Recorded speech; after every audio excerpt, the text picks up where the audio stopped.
से बांग्लादेश के 1 करोड़ से ज्यादा हिंदुओं की आबादी खतरे में आ गई है। अब तक सैकड़ों हिंदू घरों को जलाया जा चुका है, हिंदुओं की दुकानों को लूटा जा रहा है और दर्जनों हिंदू मंदिरों में आग लगा दी गई है।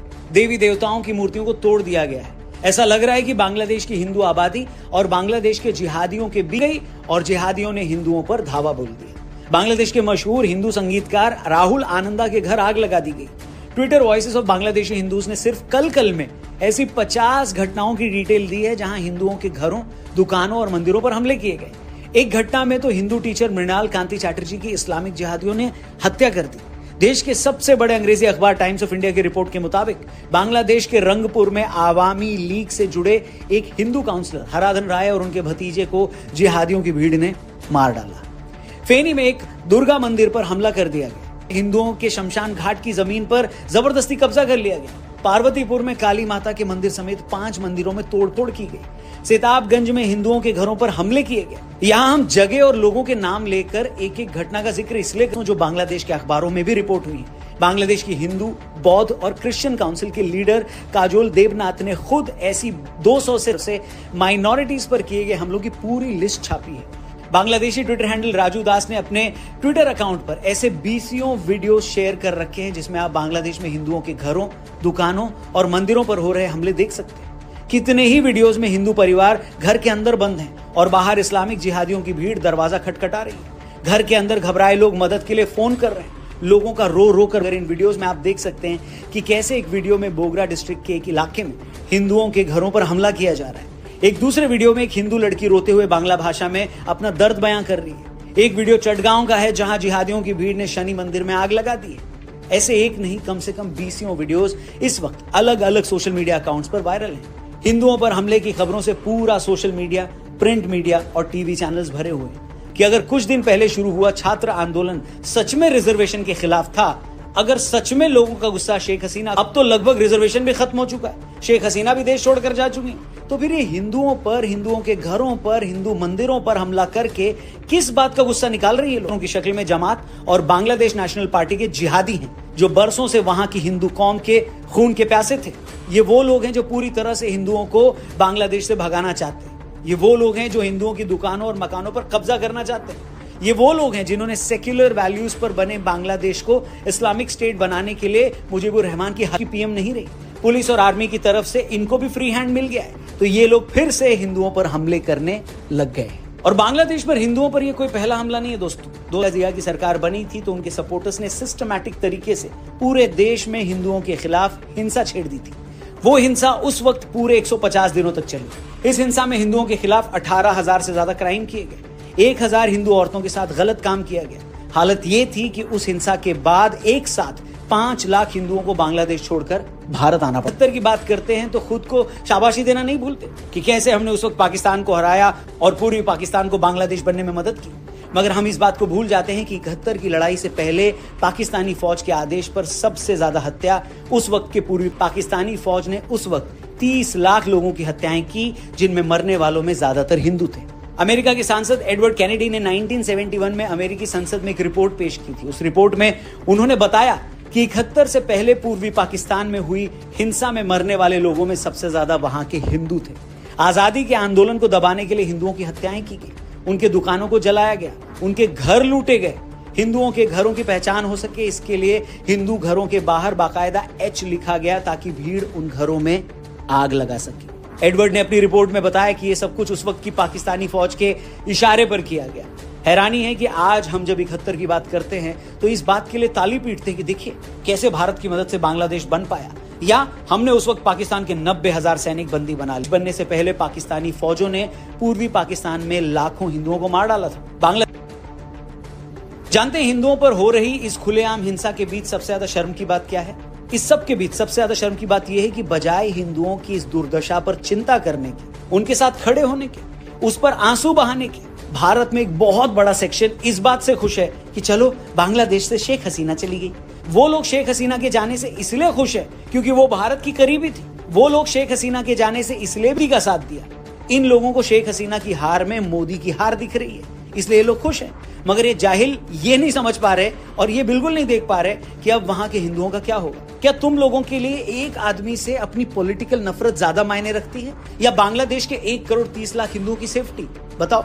और यही वो लोग हैं जो सीएए और एनआरसी का भी विरोध कर रहे थे। क्या इन लोगों को अब भी समझ में नहीं आया कि भारत सरकार सीएए क्यों ला रही थी? भारत सरकार इसलिए सीएए ला रही थी ताकि पाकिस्तान, बांग्लादेश, अफगानिस्तान में रह रही गैर मुस्लिम माइनॉरिटीज को सुरक्षा दी जा सके। अफगानिस्तान में तो हिंदू सिख बचे ही नहीं। पाकिस्तान में हिंदुओं और सिखों के साथ हर दिन क्या हो रहा है ये सबके सामने। 1947 के टाइम जिस पूर्वी पाकिस्तान और अब वहां के जैसे हालात है ना इस वक्त, शायद अगले कुछ सालों में इतने भी न बचे। मगर ये सब बात, इन्हें तो बस इस बात की टेंशन है कि अगर सीएए के बहाने देश में कुछ लाख हिंदू और आ गए तो मोदी के वोट न बढ़ जाएं। फिर चाहे इन्हीं के हिंदू भाई उन सारे देशों में कैसे भी मौत मारे जाएं, मगर ये लोग पिघलेंगे बिल्कुल नहीं। बांग्लादेश में आज हिंदुओं के साथ जो हो रहा है ये उन हिंदुओं के मुंह पर भी एक करारा थप्पड़ है जो जाति के नाम पर आज भी लड़ रहे हैं। अरे भाई, आज बांग्लादेश में अगर हिंदू मारे जा रहे हैं तो क्या मारने वाले उनकी जाति पूछ रहे हैं? इन देशों में आज तक जिन लाखों हिंदुओं का कत्लेआम हुआ, क्या मारने से पहले जिहादियों ने उनका आधार कार्ड और गोत्र पूछा था? क्या वो लोग ये भी चेक करते हैं कि आप किस पार्टी के सपोर्टर हैं? ऐसा तो नहीं है ना कि बांग्लादेश में उन हिंदुओं को छोड़ दिया गया जो मोदी ये वाली जाति तो बीजेपी को वोट नहीं देती थी, उसे छोड़ दो। बिल्कुल नहीं। जातियों में बटे हिंदुओं को ये कब समझ आएगा कि दूसरे पक्ष के लिए आपका उनके धर्म का न होना ही काफी है, फिर चाहे आपकी जाति, गोत्र कुछ भी क्यों ना हो। इसलिए जाति के नाम पर बटे हिंदुओं को क्या करना है ये उन्हें खुद तय करना होगा। खुद इकट्ठे होने का मतलब ये नहीं है कि हमें किसी से लड़ना है, हम तो वैसे भी किसी से नहीं लड़ते, लेकिन खुद को बचाने के लिए तो एक होकर रहना जरूरी है बॉस। अगर आप एकजुट होकर नहीं रहोगे तो दूसरा तो आपकी फूट का फायदा उठाएगा। आज बाबा रामदेव से लेकर सदगुरु जग्गी वासुदेव तक सभी बांग्लादेशी हिंदुओं के साथ हो रहे जुल्म को लेकर परेशान हैं। भारत सरकार का भी ये फर्ज है, उनकी रिस्पॉन्सिबिलिटी है कि वो अपनी हैसियत और ताकत का इस्तेमाल करके बांग्लादेश की फौज और वहां की आने वाली इंटरिम सरकार को ये मैसेज दे कि वहां की हिंदू कम्युनिटी के साथ कुछ भी नहीं होना चाहिए। जयशंकर साहब ने ऐसे कुछ स्टेटमेंट दिए भी हैं, मगर फिर अगर वहां हिंदुओं के खिलाफ वायलेंस नहीं रुकती तो भारत सरकार को इसका कोई सोल्यूशन, इसका कोई रास्ता निकालना ही होगा। हम ये सोचकर हाथ पर हाथ धरे नहीं बैठ सकते बॉस कि वो तो दूसरे देश का मामला है। वैसे भारत सरकार सीए लाकर पहले मैसेज दे ही चुकी है कि वो बांग्लादेश और पाकिस्तान में रह रहे हिंदुओं, सिखों और बौद्धों को पराया नहीं मानती।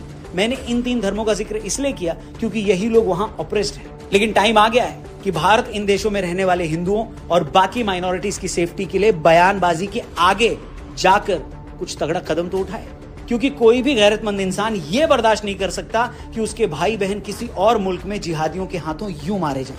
उम्मीद है भारत सरकार इस बात को जरूर समझ रही होगी और इसका कोई ना कोई रास्ता जरूर निकलेगा। बाकी आपकी इस मामले पर क्या राय है? बांग्लादेशी हिंदुओं के लिए भारत सरकार क्या कर सकती है? उन्हें हम कैसे प्रोटेक्ट कर सकते हैं? बांग्लादेश की सरकार पर कैसे प्रेशर बनाया जा सकता है?